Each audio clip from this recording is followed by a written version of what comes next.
Hai teman-teman, selamat datang di channel saya, Suket Ijo Channel. Sebelum kita lanjut ke ceritanya, Suket Ijo Channel ingin berbagi info buat teman-teman sekalian yang sedang membutuhkan sneakers, kaos dan sendal dengan harga yang murah tapi dengan kualitas yang baik. Silahkan kunjungi toko kami, Ravania Lariskan, dan link akan kami sertakan di deskripsi. Berikut sebagian produk-produk yang kami tawarkan.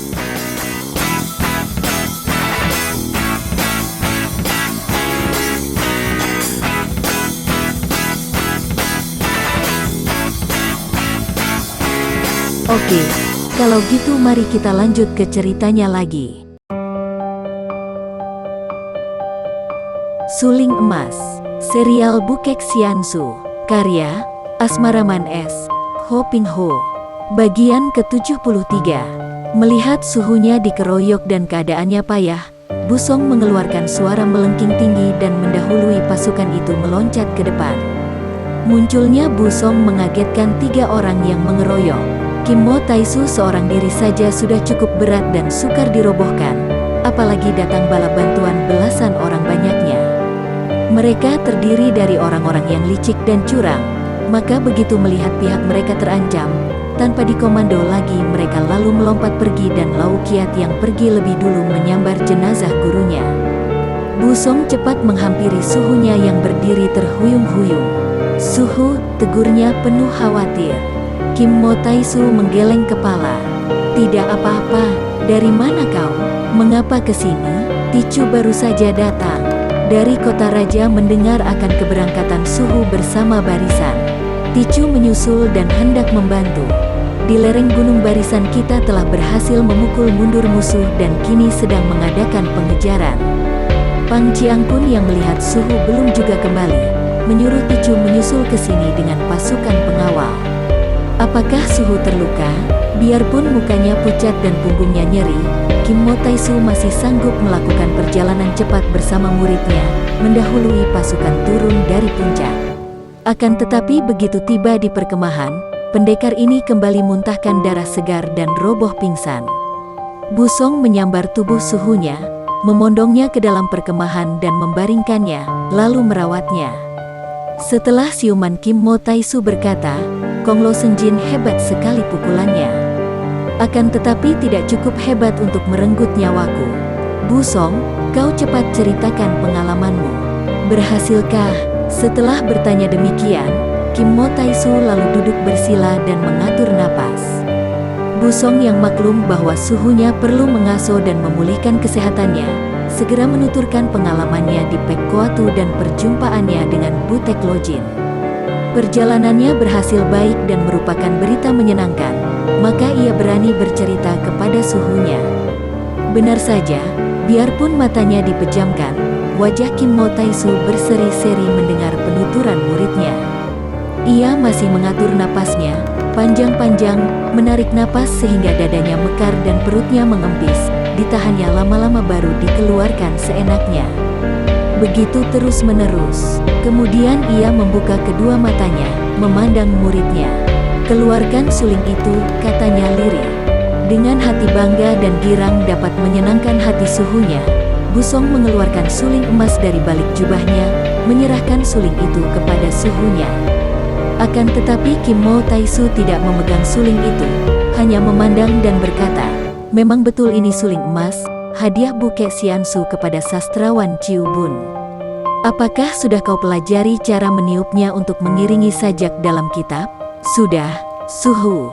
Coba kau mainkan suling itu dalam gerakan Patsian Kiam Hoat." Busong melangkah mundur, lalu menggerakkan suling melakukan jurus-jurus Patsian Kiam Hoat. Baru 3 jurus suhunya sudah berkata, "Cukup.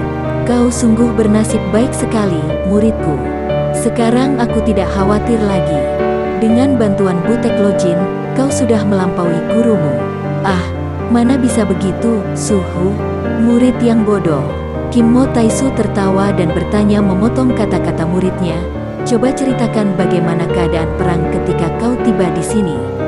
Ternyata ketika Busong tiba di medan perang yang terjadi di sekitar pegunungan Taihang San, pasukan-pasukan Sung berhasil menguasai keadaan dan memberi hajaran kepada pasukan-pasukan Hitan yang jumlahnya jauh kalah banyak. Girang hati Bu Song melihat keadaan ini dan di sepanjang jalan, sambil bertanya-tanya kepada para prajurit tentang suhunya, Kim Mo Taisu, ia membuka jalan darah dan merobohkan setiap musuh yang hendak menghalangi jalannya. Akhirnya ia tiba di perkemahan besar itu dan pada saat itu, sedang terjadi penyerbuan hebat di perkemahan. Keadaan kacau balau dan perang terjadi dengan hebatnya. Keadaan para panglima terancam karena pihak musuh muncul seorang yang luar biasa sekali.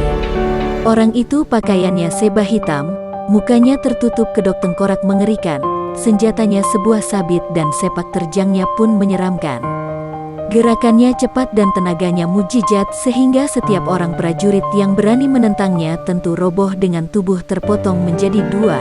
Akan tetapi, para prajurit pengawal itu adalah prajurit-prajurit pilihan yang tidak takut mati. Untuk menyelamatkan para komandannya dari ancaman manusia iblis ini, puluhan orang prajurit mengurung iblis itu. Biarpun banyak sekali prajurit yang roboh malang melintang dan tewas di tangan manusia iblis ini, namun sang manusia iblis tidak mampu menerobos ke dalam tenda besar untuk membunuh 4 orang panglima. Pada saat itulah Bu Song tiba di tempat itu.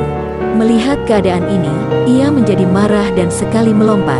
Ia telah melompati pagar manusia yang mengeroyok manusia iblis, tiba di depan iblis itu lalu menerjang dengan suling emasnya yang ia tahu adalah senjata yang ampuh sekali. Si manusia iblis itu tadi mengaku berjuluk Hek Giam Lo, Maut Hitam, kini berseru kaget karena hampir saja lehernya kena hantaman suling yang mengeluarkan sinar kuning. Ia cepat mengayun sabitnya yang tajam ke arah pinggang Bu Song, akan tetapi dengan mudah Bu Song menangkis dengan sulingnya. Terdengar suara nyaring dan bunga api berpijar menyilaukan mata ketika kedua senjata itu bertemu. Akan tetapi Hek Giam Lo memekik kesakitan, hampir saja sabitnya terlepas dari pegangan. Melihat betapa orang muda di depannya ini luar biasa kepandaiannya, Hek Giam Lo merasa khawatir.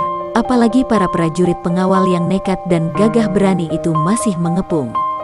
Ia mengeluarkan pekik aneh dan tubuhnya mencelat jauh, sabitnya diputar sehingga para pengawal terpaksa mundur. Kesempatan itu dipergunakan oleh Hek Giam Lo untuk melarikan diri. Setelah Hek Giam Lo lari, penyerbuan itu dengan mudah dan cepat dapat dibasmi habis.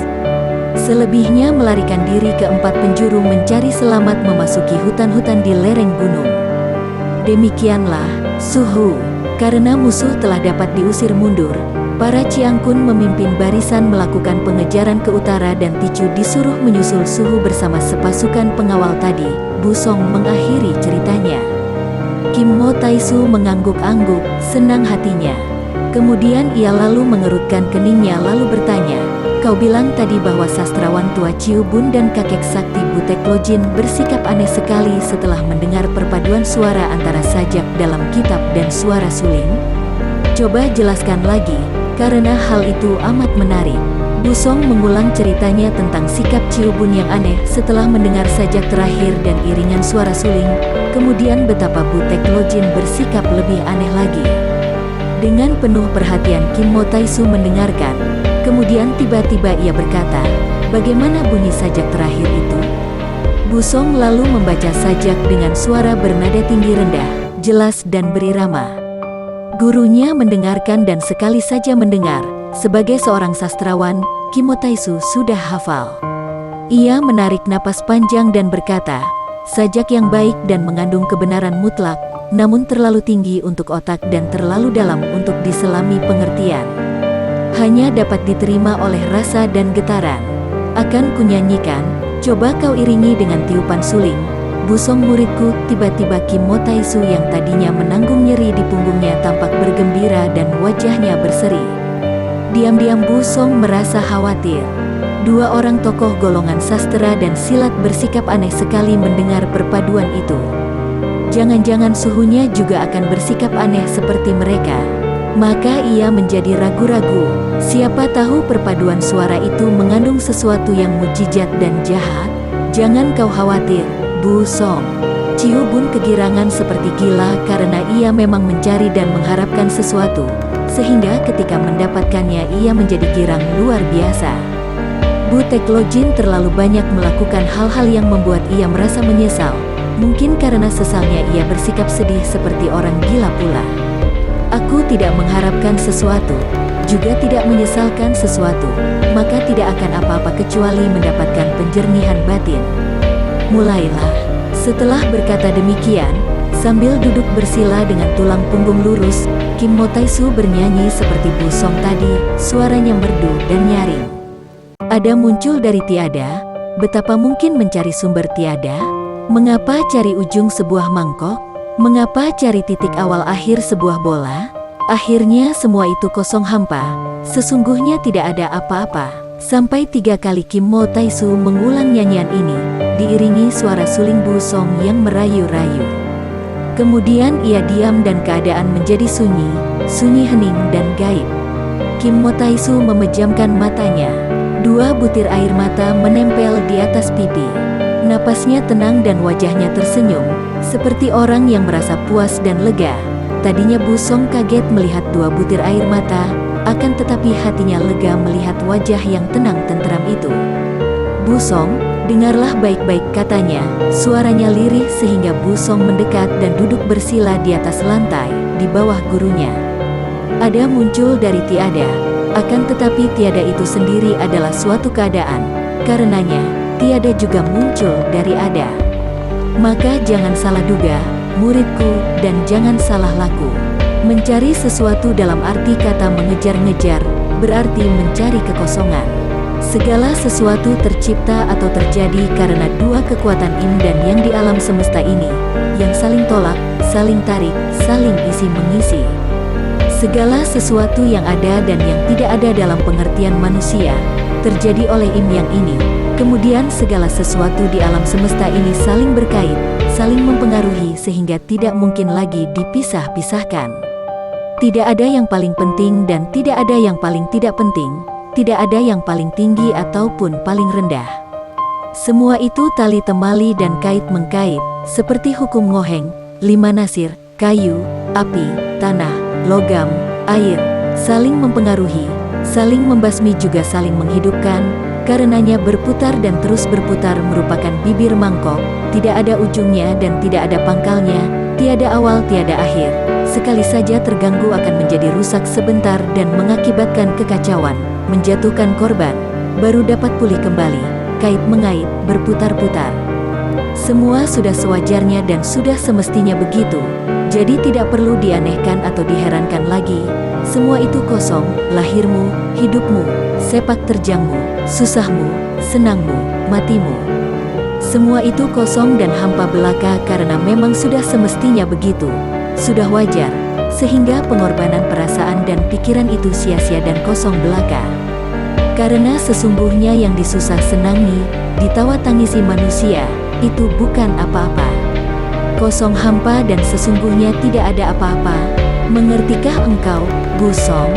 Dengan terus terang Bu Song menjawab, terlalu dalam untuk Ticu, suhu. Ticu kurang mengerti.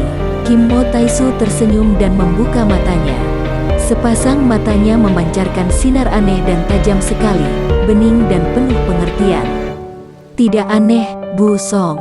Memang kau masih terlalu muda untuk mudah menangkap semua itu.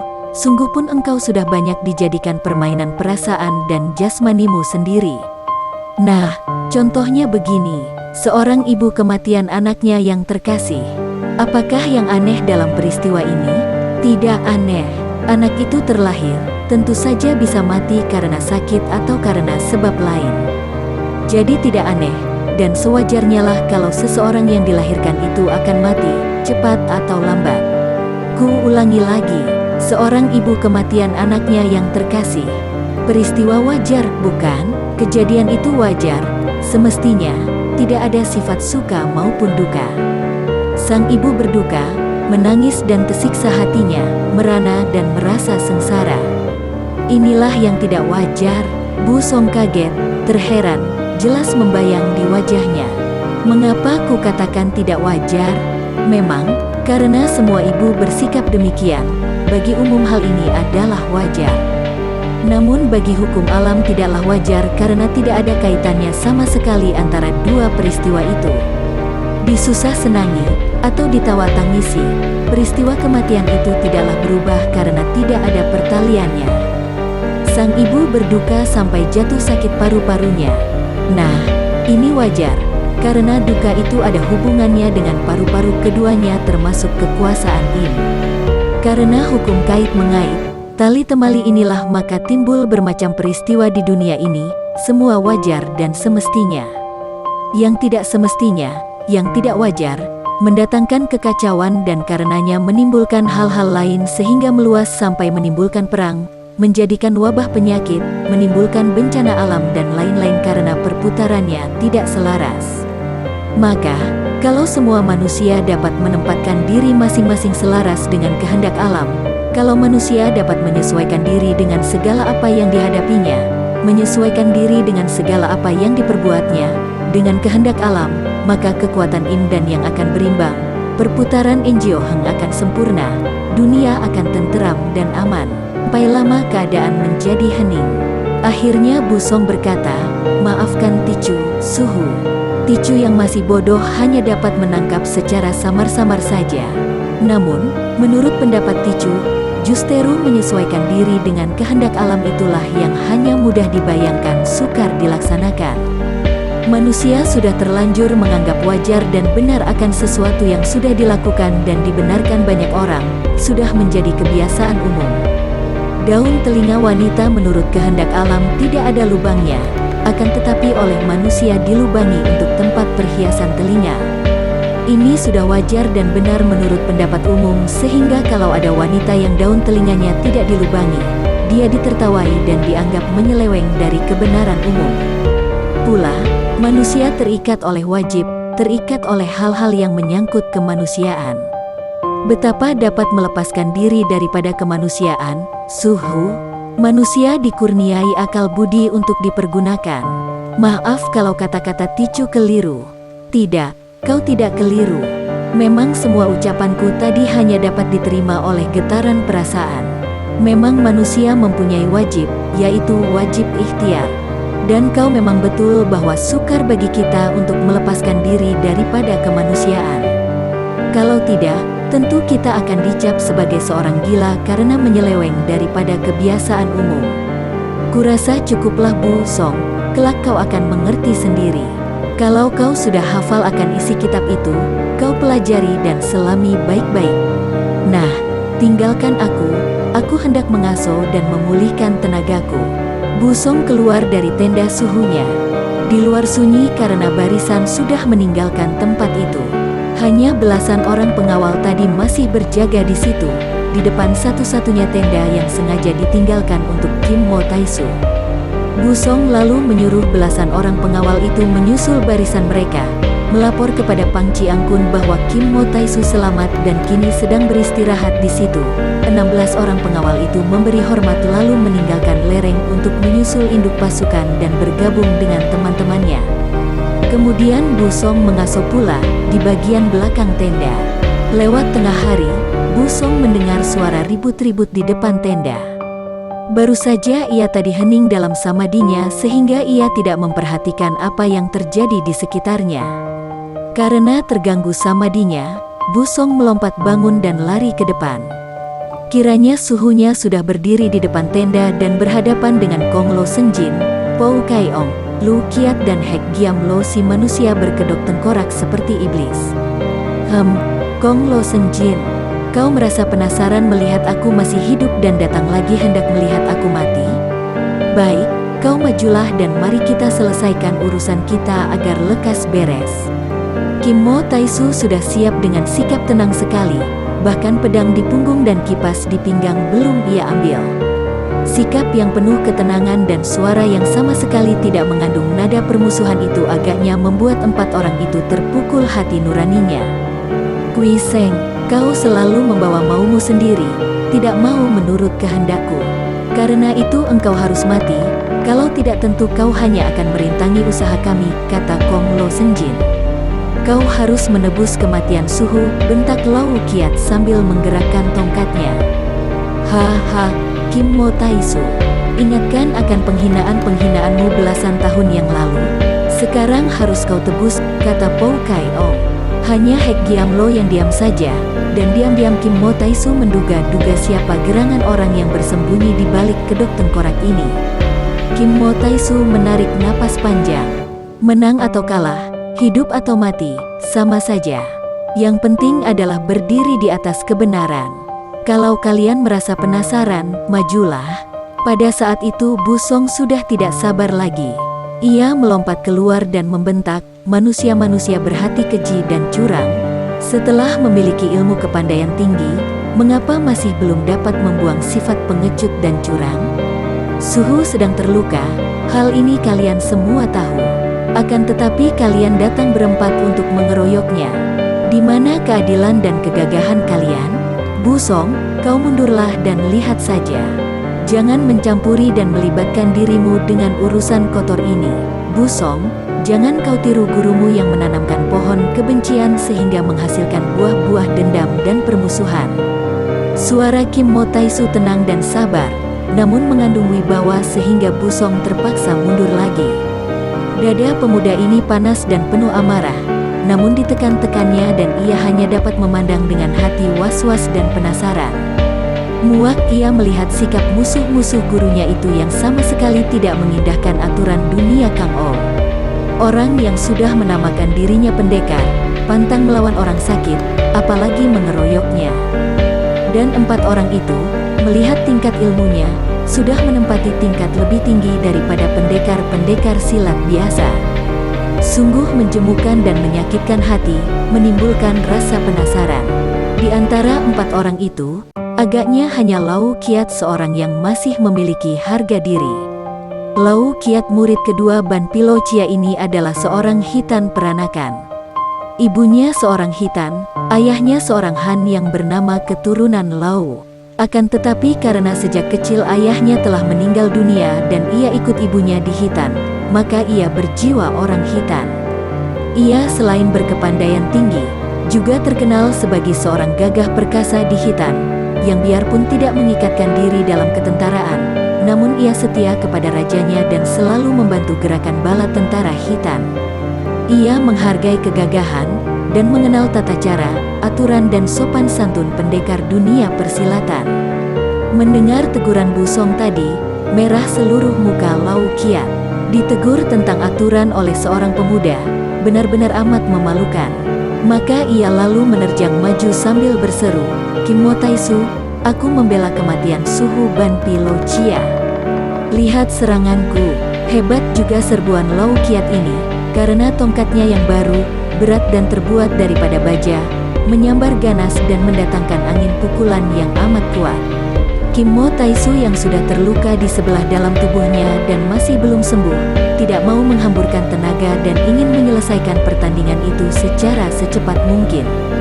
Maka ia tidak mengelak menghadapi sambaran tongkat baja itu, namun secepat kilat kipas dan pedangnya sudah berada di kedua tangan.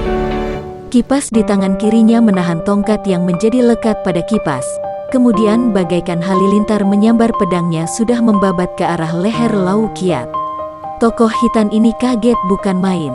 Berusaha keras membetot tongkatnya sambil merendahkan tubuh untuk menghindarkan sabetan pedang. Akan tetapi sungguh tak disangkanya bahwa pedang itu sama sekali tidak menyabet leher seperti tampaknya, melainkan membabat kaki. Kasihan sekali Lau Kiat yang tidak sempat menghindarkan serangan luar biasa ini. Terdengar ia mengeluh dan robohlah tokoh ini dengan kedua kakinya buntung. Darah bercucuran dari kedua lutut yang sudah buntung itu. Akan tetapi Lau Kiat sudah pingsan, tidak merasai nyeri lagi. Kim Mo Taisu mengeluarkan suara aneh dari kerongkongannya dan tahu-tahu ia sudah berlutut di dekat tubuh Lau Kiat, menotok jalan darah di paha untuk menghentikan darah yang mengalir keluar, kemudian mengeluarkan obat bubuk untuk mengobati luka agar melenyapkan rasa nyeri.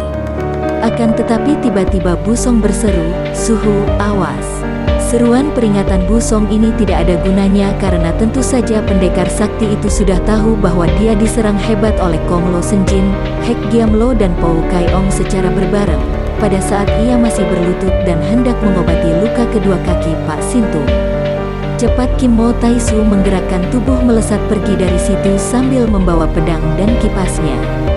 Obat bubuk tadi ia sebarkan merupakan senjata rahasia mengarah mata ketiga orang pengeroyoknya yang terpaksa melompat mundur, karena tahu bahwa jika obat bubuk itu memasuki mata, akan celakalah mereka. Mata menjadi pedih dan tak dapat dibuka dan tentu saja akan berbahaya bagi mereka. Dalam detik-detik selanjutnya terjadilah pertandingan mati-matian yang amat cepat.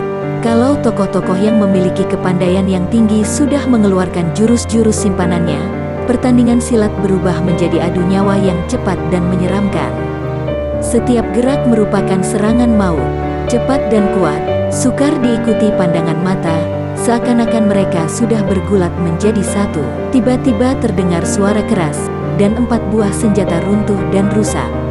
Tongkat Pou Kai Ong patah menjadi 2 ketika bertemu secara hebat dengan kipas di tangan kiri Kim Mo Tai Su yang juga robek tengahnya dan patah gagangnya. Senjata sabit di tangan Hek Giam Lo yang mengerikan itu juga patah menjadi 3 bertemu dengan pedang Kim Mo Tai Su yang juga patah menjadi 2. Terdengar mereka mengeluarkan teriakan-teriakan kaget dibarengi dengan lengking tinggi yang keluar dari mulut Kim Mo Tai Su dan tahu-tahu Kim Mo Tai Su telah beradu telapak tangan dengan Kong Lo Senjin. Keduanya berhadapan, Kim Mo Tai Su agak merendahkan tubuh dengan lutut ditekuk, kedua lengan diluruskan ke depan, kedua telapak tangan beradu dengan telapak tangan Kong Lo Senjin yang berdiri di kedua tongkatnya. Mereka mengerahkan sinkang dan mengadu tenaga dalam secara mati-matian. Pou Kai Ong cepat menempelkan telapak tangan kanan ke punggung Kong Lo Senjin sebelah kanan, dan Hek Giam Lo juga meniru perbuatan raja pengemis itu, menempelkan telapak tangan kiri ke punggung kakek lumpuh yang sebelah kiri. Mereka berdua sebagai ahli-ahli tingkat tinggi maklum bahwa dalam keadaan mengadu tenaga seperti itu, kalau mereka menyerang Kim Mo Tai Su dengan pukulan, yang berbahaya adalah Kong Lo Senjin sendiri.